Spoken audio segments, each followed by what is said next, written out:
תושבי אשדוד, קהילה יקרה, אני יונדב דניאל, אני איש ציבור. מאז שאני מכיר את עצמי ומתעסק בעשייה ציבורית, אנחנו כיום יודעים לעשות דברים. הדבר הראשון שאני מבטיח שיקרה, אנחנו נפעל בכל כוחנו להקמת בית תרבות, בית מורשת ליהדות הודו, בית מורשת מפואר שידע להנציח את המורשת עתיקת היומין שלנו. אני מבטיח שנדאג להקים מועדון קהילתי למבוגרים של הקהילה, לפנסיונרים והפנסיונריות של הקהילה, שיהיה להם מקום להתארגן, מקום להיפגש בו. מקום שידאג להכיל את ילדי הקהילה, מקום שיהיה להם להכין את השיעורי בית שלהם, וכמובן סטודנטים שיעזרו.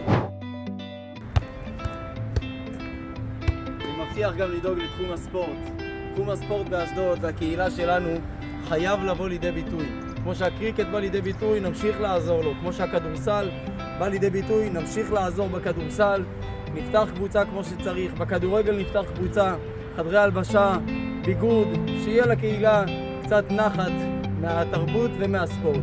בתחום התרבות נדאג לקיים מופעים לטובת בני הקהילה עם תקציב מסודר של העירייה, שלא ילך לכיס אחד, ילך לכיסים שלכם לקהילה.